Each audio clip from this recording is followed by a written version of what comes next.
Hello everybody.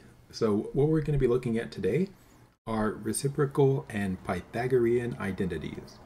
So what's happening now in this class is that we're moving to a new topic. So for a while, well, a few lectures. So for a few lectures, we're going to be talking about trig identities. And yeah. Let me write this and then I'll talk again because I can't do two things at once.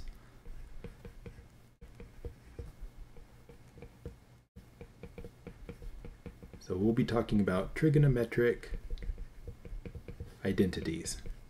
So the trig identities are the types of identities. See, told you couldn't do the two things at once. Okay. So we're going to be talking about trigonometric identities. And so what those are they're just those little expressions that relate one trig function to another trig function. And you use them when you're doing algebraic simplifications and stuff like that. So you already know the ones that we're actually going to be using in this section, by the way. So let's just say this, trig identities are just relationships between the trig functions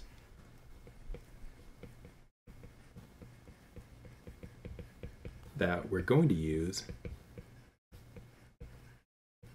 to simplify expressions algebraically. I'll just say with algebra. All right, and so the ones that we're going to be talking about in this section are these. So we've got a couple of them. So number one, we've got the reciprocal identities.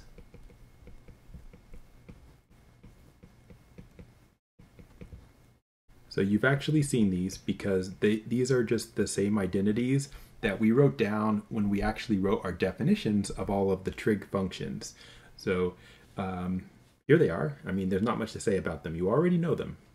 So if I say like sine theta, that is 1 over the cosecant of theta.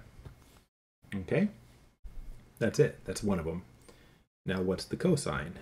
The cosine is 1 over the secant of theta. What about the tangent? Well, the tangent is slightly more complicated. There's two of them. Because we could say that the tangent is 1 over the cotangent. That's true. But probably the one you're going to want is that the tangent is the sine of theta over the cosine of theta. And that's your first three reciprocal identities. I'm going to move them over a little bit. Okay. Well, what are the others? Well, the others are just the same ones that we have here, just rearranged. So the cosecant of theta is 1 over the sine of theta. And the sine of theta, the secant of theta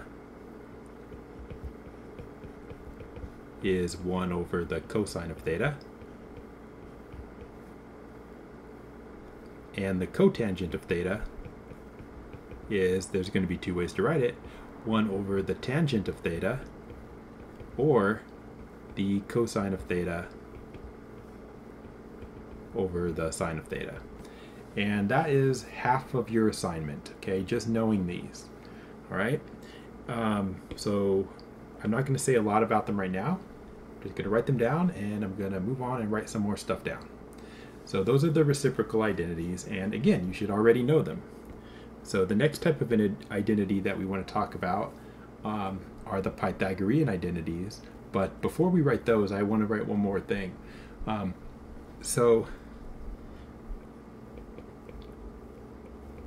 we know and we learned that the trig functions are either even or odd, and we haven't really used that for anything, but we did write it down before a long time ago now. So maybe you don't even remember it. But even odd properties. Okay, so these are just, you're going to need them And they're not hard, but yeah, you're going to need them. So if you ever have a sign like negative theta, so you have a minus sign inside of the theta. Well, it turns out that you can just basically take that minus sign and bring it out of the sign. Most functions don't work this way, but the sine function does, because it's odd. What else is odd? Well, what else do we have? The cosine of negative theta, however, is an even function, and what that means is a cosine of negative theta is actually just the same as cosine theta. So if you ever see a minus sign there, you can just not write it in your next line of work. Get rid of it that way. The tangent of negative theta is going to be negative tangent of theta. That's because it has a sine involved. Basically, the sine is odd and the cosine is even. And so anything that involves the sine function ends up also being odd. And anything that just involves the cosine is even. But the only thing that just involves the cosine is the cosine and the secant. So basically 4 of the 6 trig functions are odd. So we've got what we got, and then the other 3 are the cosecant of negative theta is negative cosecant theta. That's because the sine's involved. The secant of negative theta is just secant theta. That's because there is no sine involved. It's just a cosine, and cosine's even. And then we have the cotangent of negative theta, and that is negative cotangent theta. And that's because the sine's involved and the sine's an even function. Sorry, odd function. So you learned those at some point, and then you forgot them because we don't use them. But now we're going to use them, so you're going to need to be able to refer to them. So we got reciprocal identities. We have even and odd properties. Well, let's go ahead and write the Pythagorean identities down now too. There's only 2 of them, so it should be easy. That was supposed to be a P, didn't happen. Pythagorean identity. Identities. All right, so the Pythagorean identities are as follows. So you already know this one, okay? So you already know that sine squared theta plus cosine squared theta equals 1. And we even know why that's called the Pythagorean identity. It's because it comes from like x squared plus y squared equals 1, which, well, actually, probably not from that. You could think of it as coming from a squared plus b squared equals c squared. Because on the unit circle, the a and the b are your sine and your cosine, and the c is the hypotenuse of a triangle. I'll even draw it just because why not? Oh no, because that's going off the edge of the paper. Hold on. Move that up there. All right.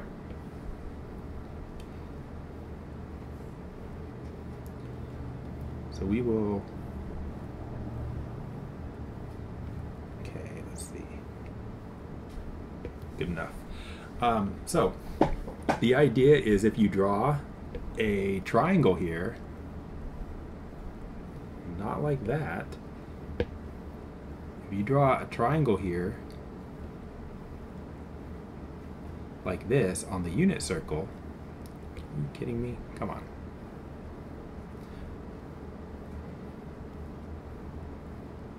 Okay, so there's a triangle on the unit circle, and we know that you have x and y coordinates here. But remember, from the definition of the trig functions, the x is cosine theta, and the sine is the y value, right? Well, if you think about what that means in terms of the sides of the triangle that I just drew, this side is the x value, that's going to be the cosine. The height is the y value, so that's the sine. And the hypotenuse is 1. So if you use a squared plus b squared equals c squared with cosine sine, and 1, then you get this Pythagorean identity. Okay? Now, the other thing you can do, though, is you can take this and you can come up with two other identities by dividing every term in here by something. So I don't even really want to leave it. I guess I will. We'll write this because I have to go on to the next page anyway for these.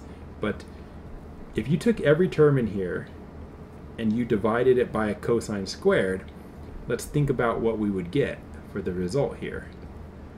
What you would get is a sine squared over a cosine squared. We know that sine over cosine is a tangent. So that's going to give you a tangent squared. And then you have cosine squared over cosine squared, but that's 1. And then you have 1 over cosine squared, but 1 over cosine is secant. So this is a secant squared. So that's your second identity. And I'm not going to do the same derivation. I'm just going to write the other one. If you go back and instead of dividing by a cosine squared, you divide by a sine squared, then the identity that you're going to get is going to be 1 plus cotangent squared equals cosecant squared. So the Pythagorean identities, are just the ones that I wrote in red here. They're not, the one that I wrote in gold is not an identity. It's just the derivation of the others. Okay, so those are your Pythagorean identities. Now, that's the other half of your homework. So essentially, the first half of your homework is reciprocal identities. The second half of your homework is Pythagorean identities. The even and odd properties are just there to help you with the reciprocal identity problems. And also for the Pythagorean identities, there's one more thing that we need to remember that will help us do those problems. So for the Pythagorean identity problems, you're going to need to know which trig functions are positive in which quadrant. And so I'm going to draw a unit circle. Why did I draw that so big? I don't know. Perfect circle, like always. Okay, good enough. So there's my unit circle, and we know that in quadrant 1 here,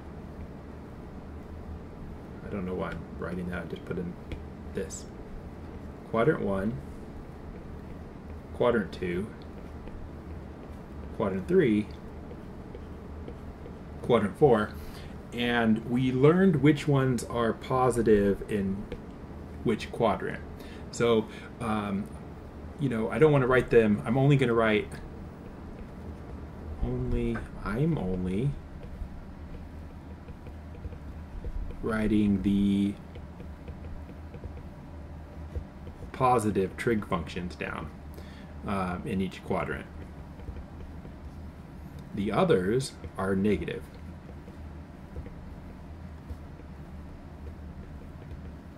So like in quadrant 1, sine theta, cosine theta, tangent theta, cosecant theta, secant theta, cotangent theta are all positive. Okay?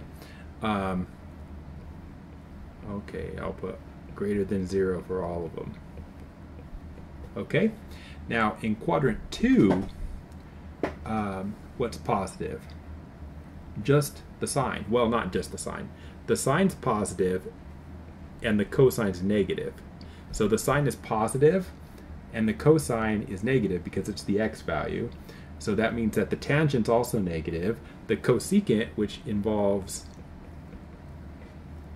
only the sine, is also positive.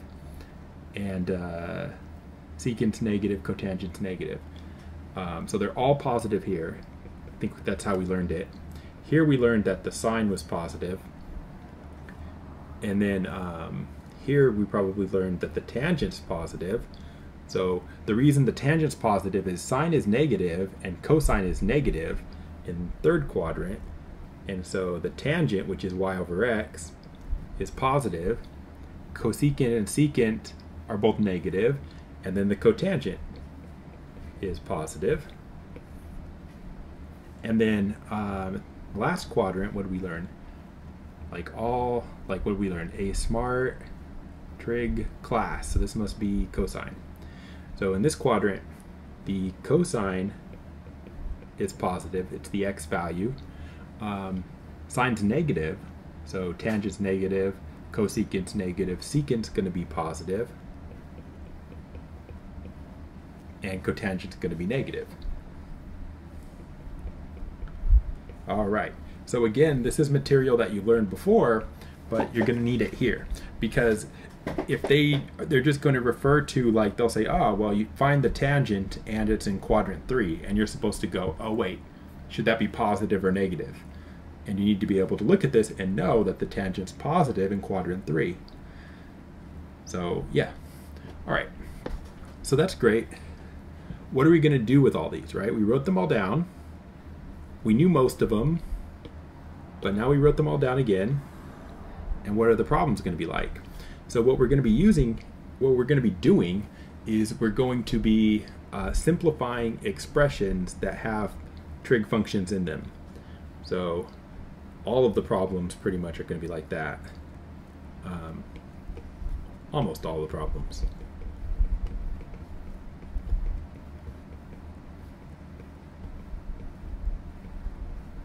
Well, half of them.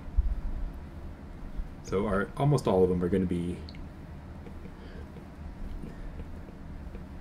simplifying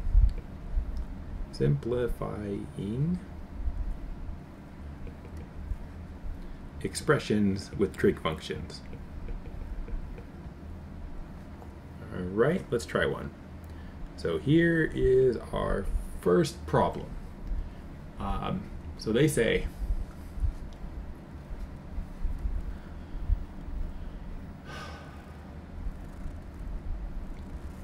well, I'm not going to write the whole thing because it's too many words, but they say basically which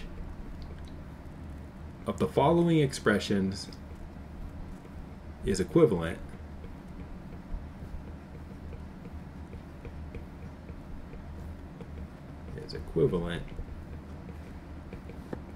to sine beta, tangent beta, secant beta, cotangent beta. All right, and then they give us a list. I'm not going to write the list for you because we should be able to figure it out just by simplifying this. So generally what you're going to be doing is you want to look for, well, the easiest way to do it is to not look for anything. The easiest way to do it is just to say, write everything in terms of sines and cosines. That's going to be the easiest way to think about it, because every trig function is related to sines and cosines.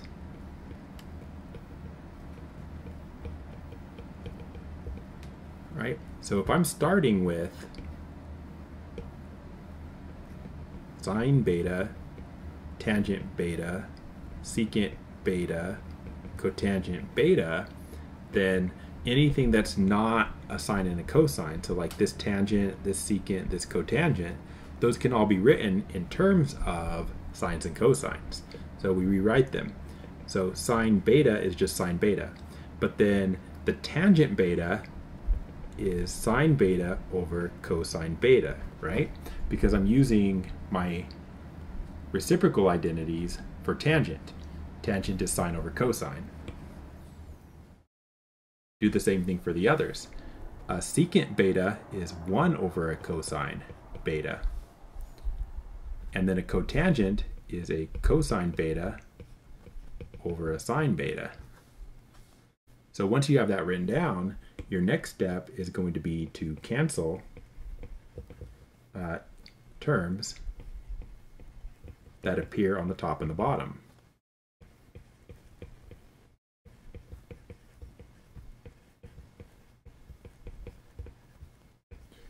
Right, so let me just copy this.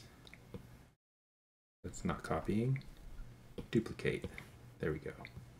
So we have a copy down here that I can write on. And so the idea is you're simply going to look for things that are in the numerator and the denominator.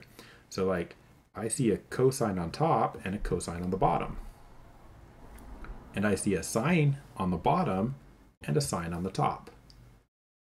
And that's it. I don't see any more that are going to cancel out, right? So what am I going to be left with? Well, all that I'm left with on the top is going to be a 1 times a sine beta. So that's just going to be 1 times sine beta is sine beta. And then on the bottom, you just have a cosine. That's the only thing that didn't cancel. So on the bottom, you have a cosine beta. There you go. Now what is that though? What's a sine over a cosine? A sine over a cosine is a tangent. Although probably I should have put that in a different step. So let's do that. So we could say after you cancel stuff, then you're going to, you know, write as simple as possible.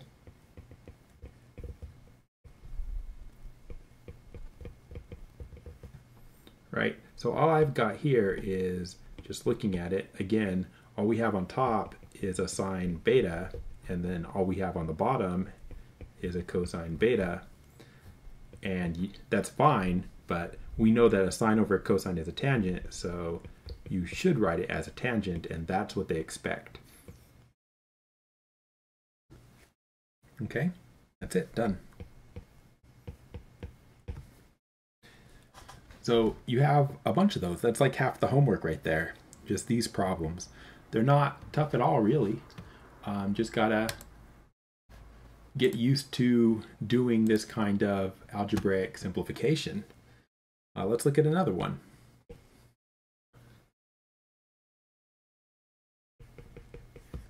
Example.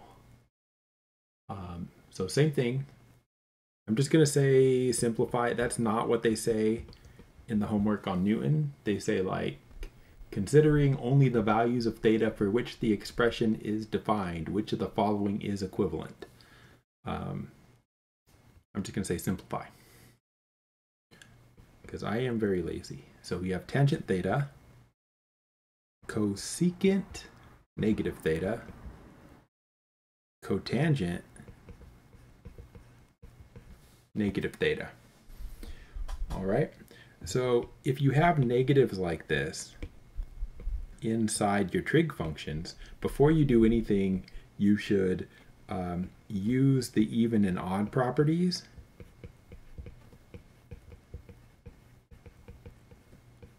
to deal with those negatives and positives.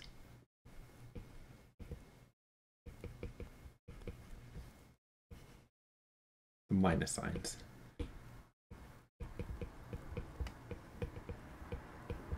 All right, so in this case, what you want to do is, if you look up a little bit, the cosecant negative theta is negative cosecant theta. And also, the cotangent of negative theta is negative cotangent theta. So those are what I'm talking about. So if I rewrite my work here, I've got tangent theta that's going to be multiplied by negative cosecant theta, which is going to be multiplied by negative cotangent theta. So essentially what I did was I just took the minus signs out, right? And then all I'm going to do is I'm going to say, well, a negative times a negative is actually positive.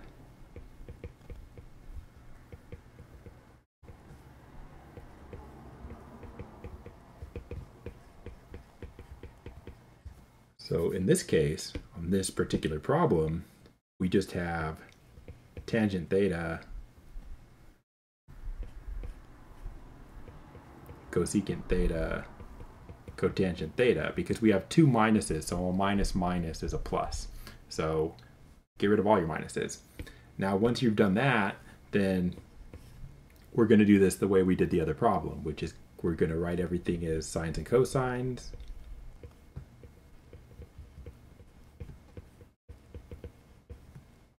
And see where that takes us. So write it as sines and cosines. So a tangent theta, we know, is a sine over a cosine. A cosecant theta, we know, is a 1 over a sine. And a cotangent theta, we know, is a cosine over a sine. Now, something you could have noticed earlier was that a tangent and a cotangent, they actually just cancel each other out, because if you think about it, a tangent times a cotangent is a tangent times a 1 over a tangent, and you could cancel them out directly there. The only reason I'm not doing that is because you can only do that sometimes, whereas you can always write things as sines and cosines. And so, if you notice that you have a tangent times a cotangent, go ahead and cancel them. But if you don't notice it, then write them as sines and cosines like I'm doing. So we write them as sines and cosines. Then we cancel some terms like we did before. Duplicate that again so I could do it. So we're going to cancel some terms, and we can cancel just as easily in terms of sines and cosines, right? Cosine on bottom, cosine on top, sine on top, sine on bottom. Didn't matter which one you did. So what are we left with? So I'm going to say simplify. Answer. Well, what's our answer? We've got right now only a 1 over a sine left, but 1 over sine we know is cosecant theta. So that is going to be my answer. Okay, and so that's what they expect you to do on these. Just a number of these. They're not not bad at all, really. Gonna look for one that's a little more complicated, maybe. I don't think I can find one.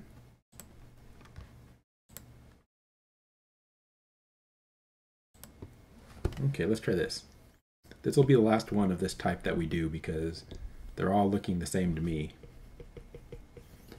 All right, so again, we're going to be simplifying. And again, that's not how they write it. So sine beta, tangent beta, cosecant beta,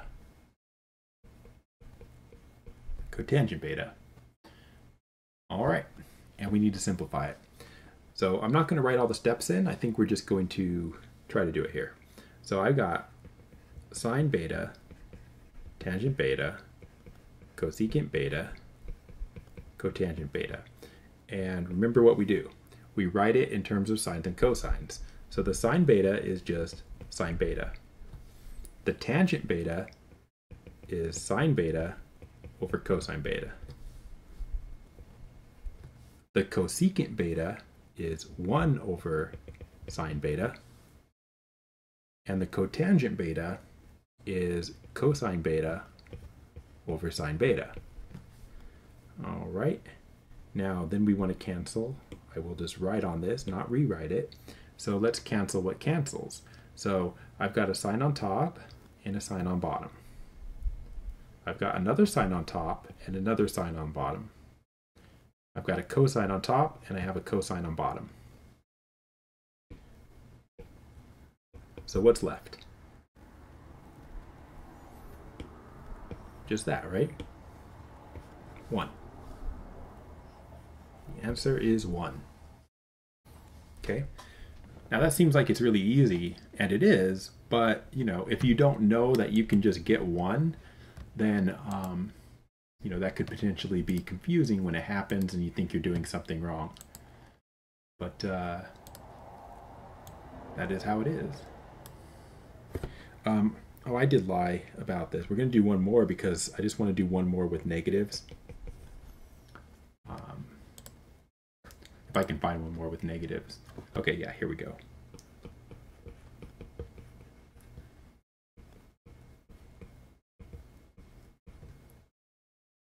So cosine beta, tangent beta, secant beta, cotangent beta.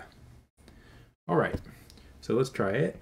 Again, I'm not going to write it out as carefully as I did the first couple. We're just going to simplify as we go. Also, I didn't put parentheses. You know, they don't always like parentheses like this. You don't need them because it's understood that whatever you write immediately after a trig function is not, you know, it's not multiplied or anything like that. It's inside of the trig function. So it's cotangent of b. And we know that even if you don't write the parentheses, it's still cotangent of b, not cotangent times b, cotangent of b. Function notation. All right. What can we do here? Well, let's just, oh, well, not yet. We're not going to, I was going to say let's write it sines and cosines, but we got a negative. You have to deal with that. So you do want to remember that cosine, well, what's cosine of negative beta going to be?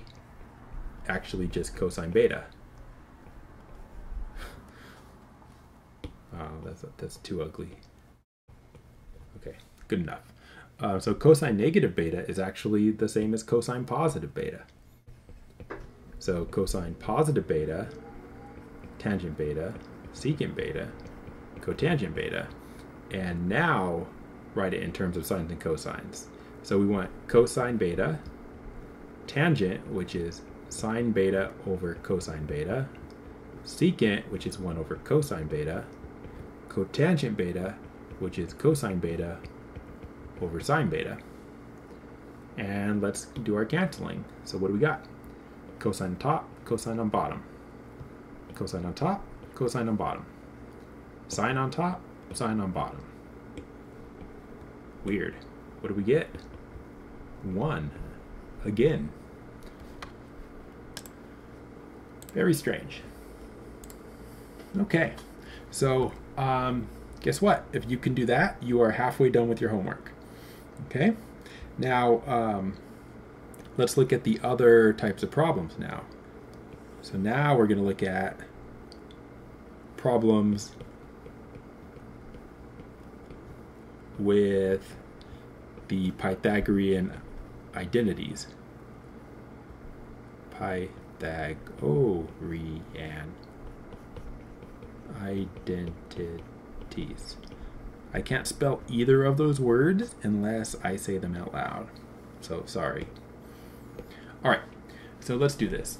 So the most common problem you're going to have is going to be this type.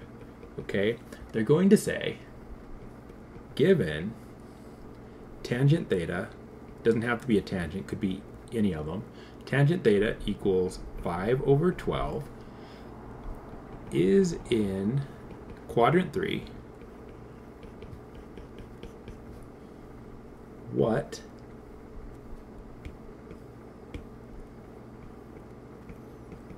is cosine theta? All right, that's what they want. Okay, now here's the thing. Tangent theta, like here's the wrong way to try to do this. It's not the wrong way, like it will get you the answer, but it's going to be probably more work.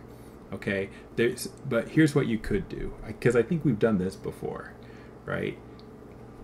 You could draw a triangle.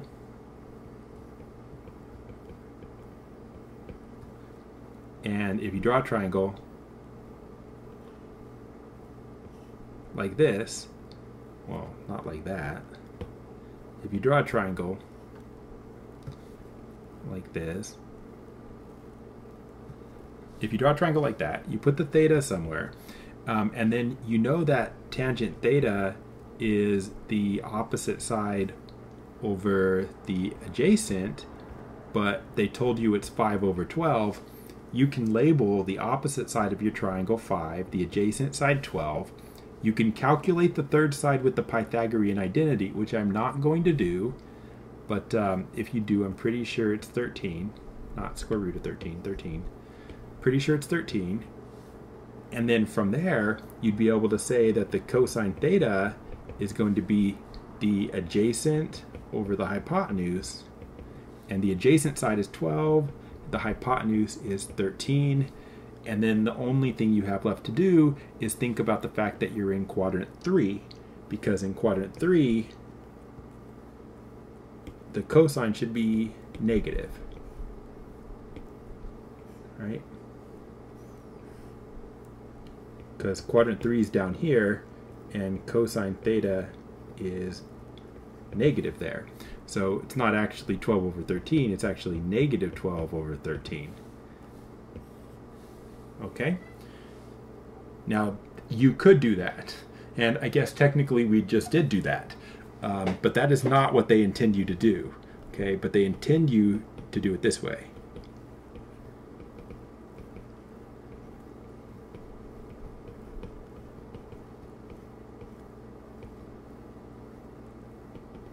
And the reason I'm making a point of that is because I believe we did actually do a few problems like that earlier. Okay, so they do intend for you to do it differently. Here's what they actually want you to do. So what they want you to do is this. So we're going to start with, what is it? Tangent theta equals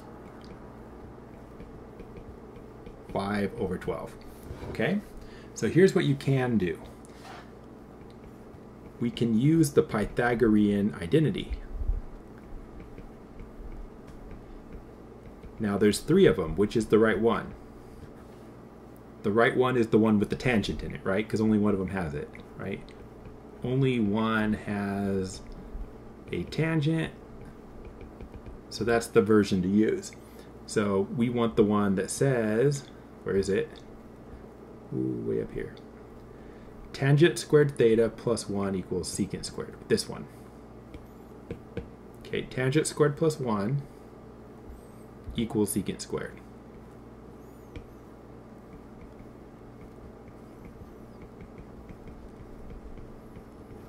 Right? We want to take that identity, and we want to just take that identity and plug in tangent theta equals 5/12. So you put 5/12 in for the tangent. Now it's squared because it's tangent squared, so don't forget that. Tangent squared plus 1 equals secant squared theta. Now what you're going to do is you need to solve this for secant squared.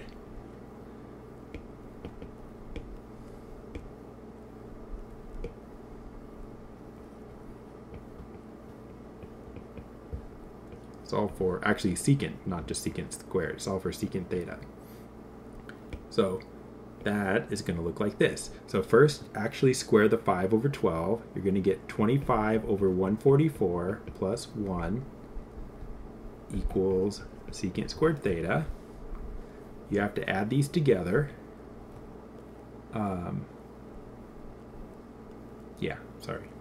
Brain fart for a second there. So 1 plus 25/144. Use a calculator that can do fractions is the best thing to do. I'm just doing it by hand because that's almost as fast. So add these together, you get 169/144 equals secant squared, and then you square root.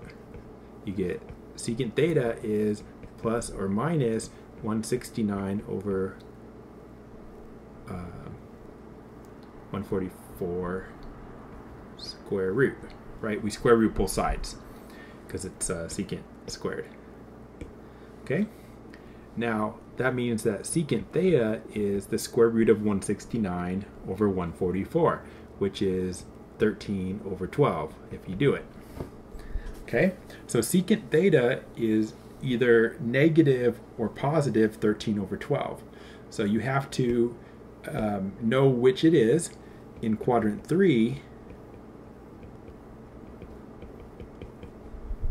we know, what do we know? So let's look at the thing, right? So quadrant 3 is here, and we wrote down all the positive ones. So is there a secant that I wrote down in quadrant 3? No. The only positive ones are the tangent and the cotangent. So that means secant should be negative. So come down here.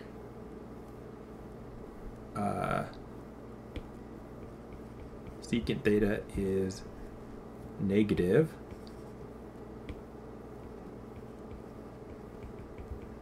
from our chart. So we actually have, what is it? Secant theta is negative 13 over 12.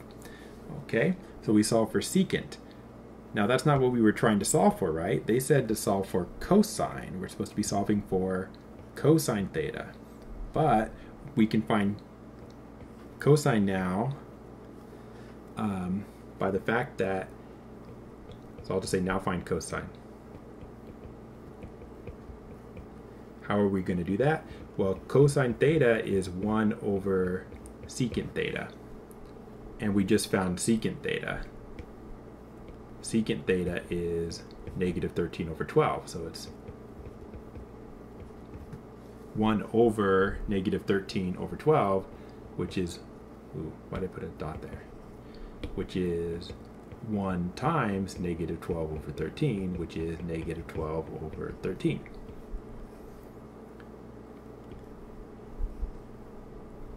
Okay, so that's our answer. Now they expected you to, do that a little bit faster, right? I took more space to do that my second way here, right? But that's what they expect you to do on these because they want you to use those identities. All right, let's do more, right? All right, so similar question. I mean, it's basically the same question, almost. Given cotangent theta is negative 12 over 5, and theta is in which quadrant? Quadrant 2. What is sine theta? Right? So this is really almost the exact same problem as the previous one. So we've got a cotangent. So we are going to use the Pythagorean identity.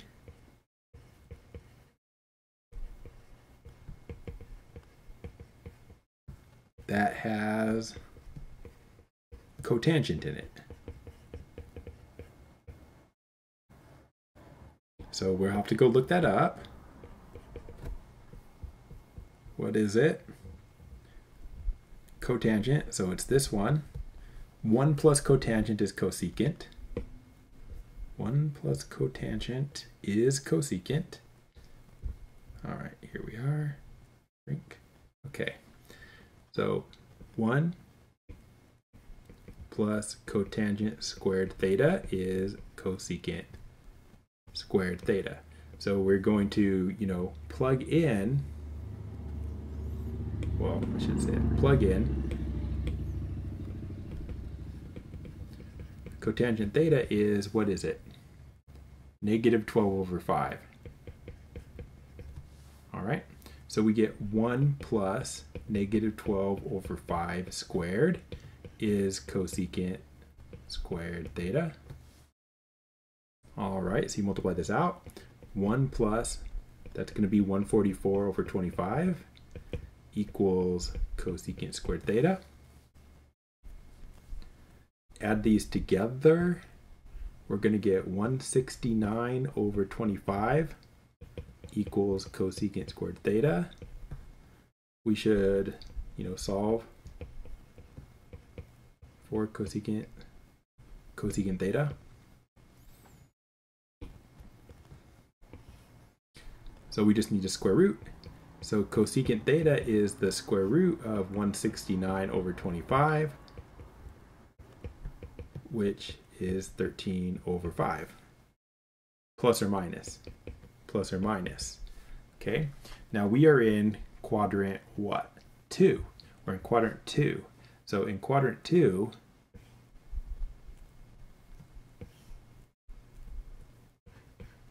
here, what's positive? If you look it up, we know that in quadrant 2, the sign is positive and also the cosecant is positive. So I know actually that the cosecant theta is positive 13 over 5, not negative 13 over 5. That's not the answer because we need, what do we need? We're looking for the sign, right? Sine theta. So now find the sign. So cosecant theta is 1 over sine theta. So that's, oh, well that's not what we were supposed to do. Find sine theta. Sine theta is 1 over cosecant theta, right? That's not a Pythagorean. That's a reciprocal identity. So 1 over cosecant theta. Cosecant theta we just found is 13 over 5. So that's 1 times 5 over 13. So 5 over 13. That's our answer. Okay. So that was very similar to the previous one. Very similar, right? Let's see here. Okay, so we're going to do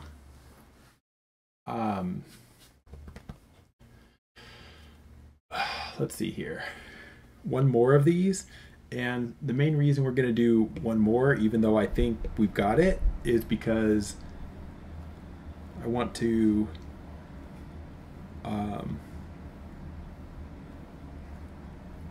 see what happens if we have a square root in our work here. So this one says given cosecant theta is square root 10 over 3. Theta is in quadrant 1. What is tangent theta? All right. So again, we're going to use the Pythagorean identity.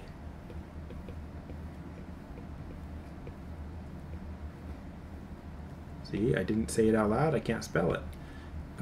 Pythagorean identity. All right, use the Pythagorean identity. Which one?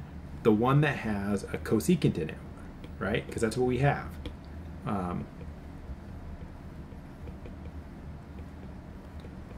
That's the one we just used, right? Yeah, 1 plus cotangent is cosecant squared theta. So 1 plus cotangent squared theta is cosecant squared theta. All right, so there it is. What we need to do is let's plug in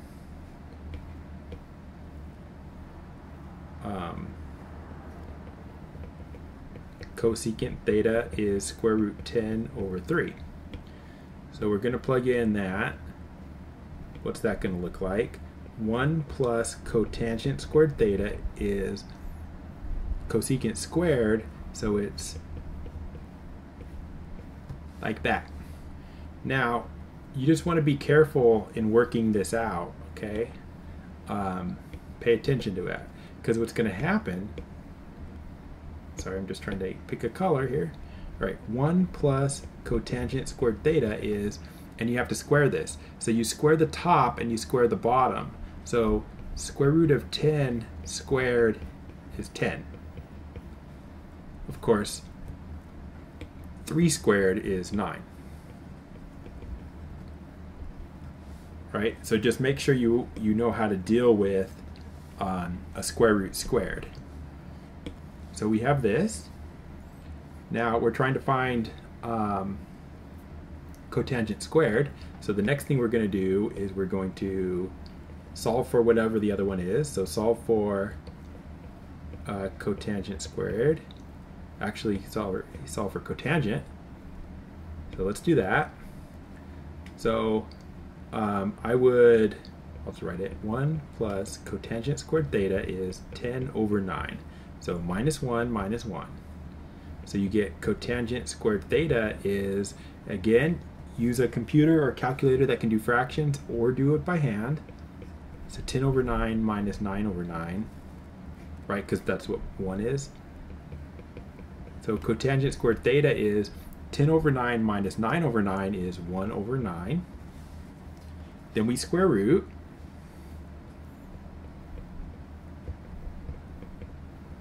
So we're going to get cotangent theta is plus or minus square root 1 over 9,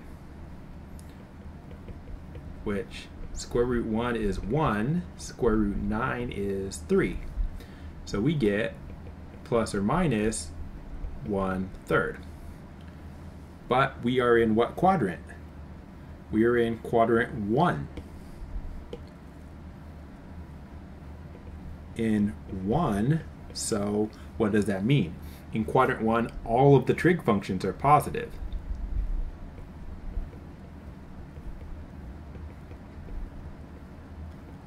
You can look it up. But we know that the cotangent of theta must be positive 1/3 then.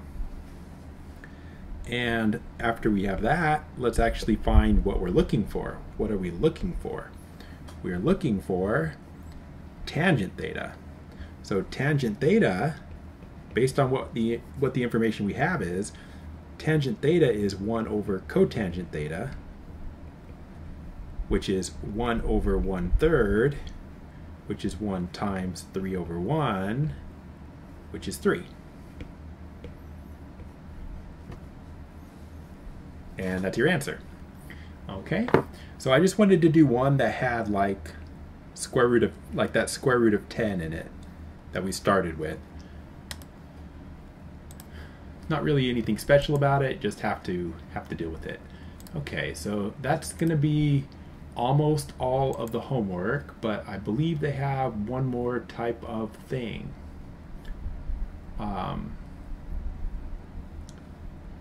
Yeah. So they word it like this. You know, it's another which of the following is equivalent. And they give you a list, but we don't have a list. We'll just simplify, and it'll turn out to be something on the list.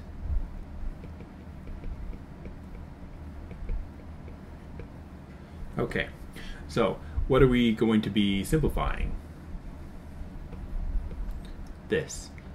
Cosine beta, parentheses, tangent squared beta plus 1. Okay, so the idea behind these is that you can apply the Pythagorean identity to part of it. So look for something that matches a Pythagorean identity. Can't do it. Pythagorean identity. So we're looking for something that matches an identity. So I've got cosine beta, parentheses, tangent squared beta plus 1, and what I'm supposed to be doing is recognizing that tangent squared beta plus 1 is actually secant squared beta. At least I hope it is. Otherwise, what are we doing here? So let's look. Where's the identity? There it is. Yeah, tangent squared plus 1 is secant squared. Tangent squared plus 1. Let's go all the way down. Tangent squared plus 1. Yeah, it's a tangent squared plus 1. So that's the identity, right? So what you're going to do is just take this and replace it. And have cosine beta is now tangent squared beta plus 1 is actually secant squared beta. All right. Now, after you use your Pythagorean identity, now you want to use your reciprocal identities to simplify, just like we did on the first type of problem.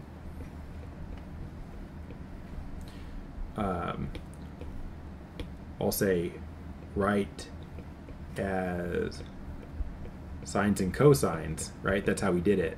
Write as sines and cosines and simplify. So for us, what do we have? We have a cosine beta. Now, something you have to get used to is that there's a square there, right? So normally a secant theta, is 1 over a cosine. We know that, right? But a secant squared theta then would be 1 over cosine squared.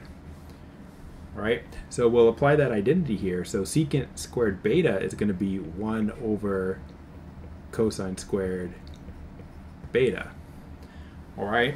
And when you cancel, you just want to be careful when you cancel, because when you see a square like this, right, that actually means, right, there's a cosine, and then that's like a 1 over cosine, and another 1, or actually, sorry, not like, I don't want to write it like that. That's like there's a cosine and then another cosine, right? Because it's cosine squared.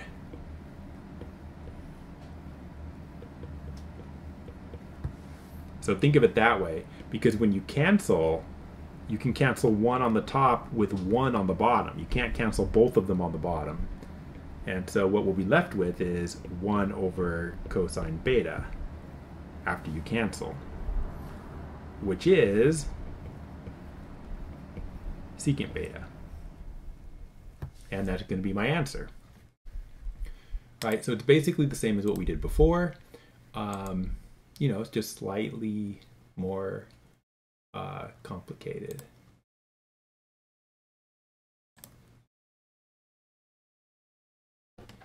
Okay.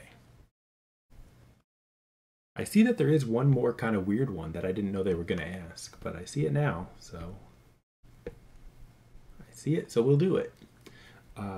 So here's another like kind of tricky problem.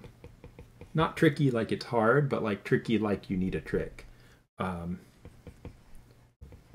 Here's a problem that needs a specific trick.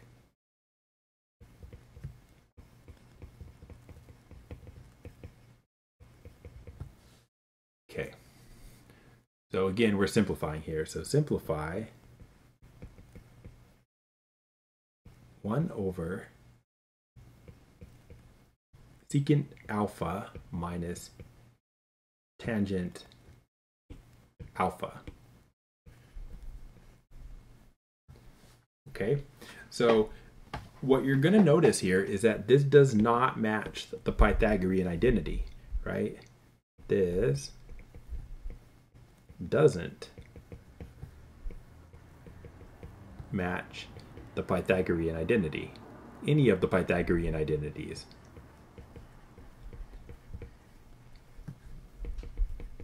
Remember that all of the Pythagorean identities had something squared in it, right? There was no first power trig functions, right? Nothing's even squared here.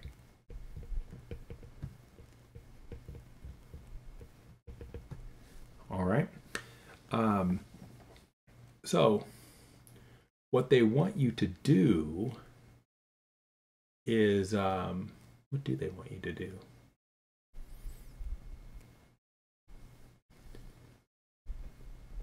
Oh, right. Okay.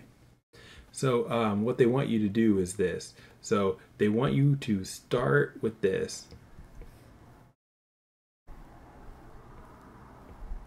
Secant alpha minus tangent alpha. And then they want you to multiply by a certain thing. So this is called a conjugate. What a conjugate is it means basically just replace, the definition is this, like a minus b and A plus B are called conjugates.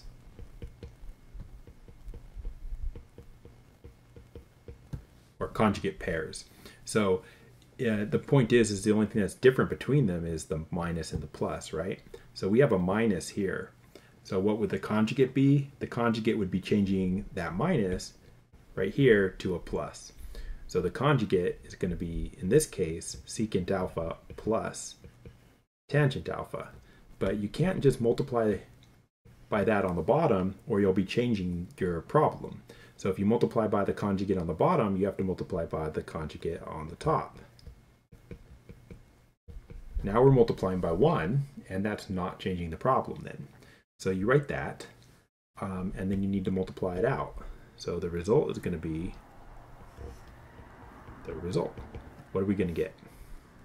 So on top, when you multiply the top, you're just going to have secant alpha plus tangent alpha. On the bottom, I'm going to write it, secant alpha minus tangent alpha. I didn't really leave enough room. Let me fix that.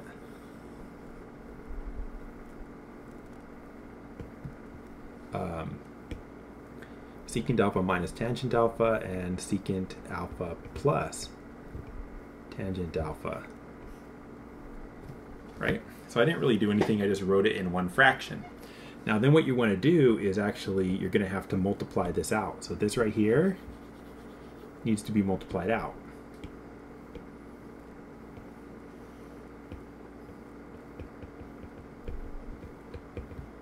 The denominator. So what you're going to get is on the top just secant alpha plus tangent alpha. We're not doing anything to it. On the bottom you have to basically FOIL that, right? So we'll have to go through and do it, right? Like secant times secant is secant squared alpha, and then secant alpha times tangent alpha is minus tangent alpha secant alpha, and then plus secant alpha tangent alpha, and then minus tangent squared alpha. So you just multiply out the denominator, this is what we get. And what you'll see is that this term, this term, hey, I picked a different color. This term and this term are the same. Now I wrote them in the opposite order, but that doesn't matter. What matters is that one is a minus and one is a plus, and they're the same term, so they cancel. So you end up with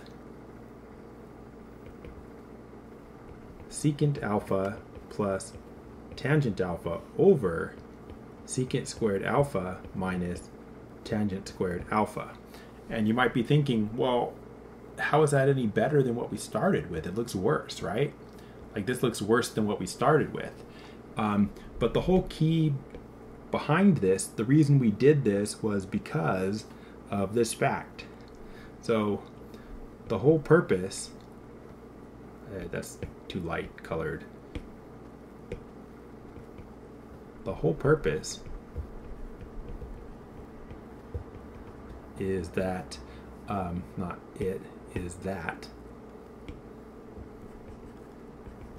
So the identity that we learned somewhere was tangent squared theta plus 1 was equal to secant squared theta, right? That was one of the identities. But if you just move the tangent over to the other side, if you go minus tangent squared theta minus tangent squared theta, what happens is you get 1 on the left, right? Because the tangents cancel, equals secant squared theta minus tangent squared theta. And so what you're supposed to do is you're supposed to recognize, you're supposed to recognize that this matches this. So using the identity, we see the denominator is just 1.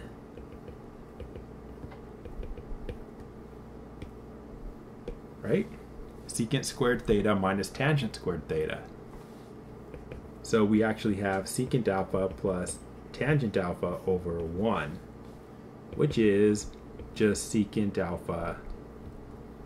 That's ugly the way I wrote that. secant alpha plus tangent alpha. And that's what they expected you to do. Now, again, you're not going to know how to do that unless somebody showed you. But somebody showed you just now, so now you know. So when you see this type of problem, and it didn't have to be a secant and a tangent there, they could have probably used a cosecant and a cotangent, and it would have been the same problem. So just, keep that in mind. All right, so let me see if I can think of one more.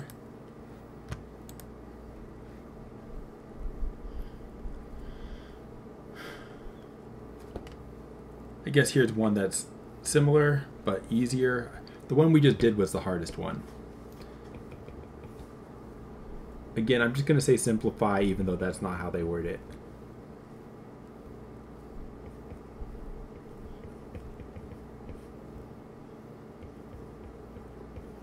All right, so what do you think we do with this? Simplify tangent squared theta plus 1 over secant cubed.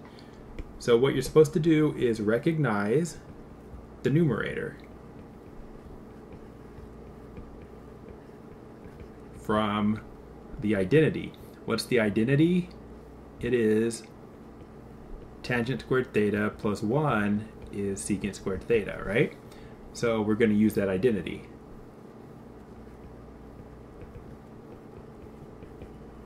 Use the identity. Identity. So it's there, and tangent squared theta plus 1 is secant squared. So what's the numerator? Just secant squared, right? Over secant cubed. Now, you don't have to write this in terms of sines and cosines because it's all just secants, right? So just may as well just let it be secants. So remember, a secant cubed is actually, well, let me just erase this here. Like, remember how this is going to go. You have a secant squared on top, which is a secant, and then on the bottom, you've got a secant and a third secant, right? You don't have to write them out separately like this, but, if you can, cancel 1, cancel 2, what's left? Just that, 1 over secant theta. You could have done that, in your head, right? 2 on top, 3 on bottom. So you could have just canceled 2 and left 1 on the bottom. But anyway, 1 over secant. And then the last thing to do is just going to be to, simplify your answer using, appropriate reciprocal identity. So 1 over secant theta is, we know, actually a cosine theta. So the simplified form is cosine theta. Okay, so that's it. So the whole point of this assignment is just becoming familiar with all of these identities and being able to use them in the type of algebra that we used here. Okay. So going on in your math classes, the Pythagorean identities are going to be the ones you use the most. And the reciprocal identities are almost not even identities. They're just like the definitions of the trig functions. So everything in this lecture is pretty important that you know for future math classes. All right. So that was kind of longer than I thought it was going to be, but there we go. Hour and 10 minutes. Good luck with the homework.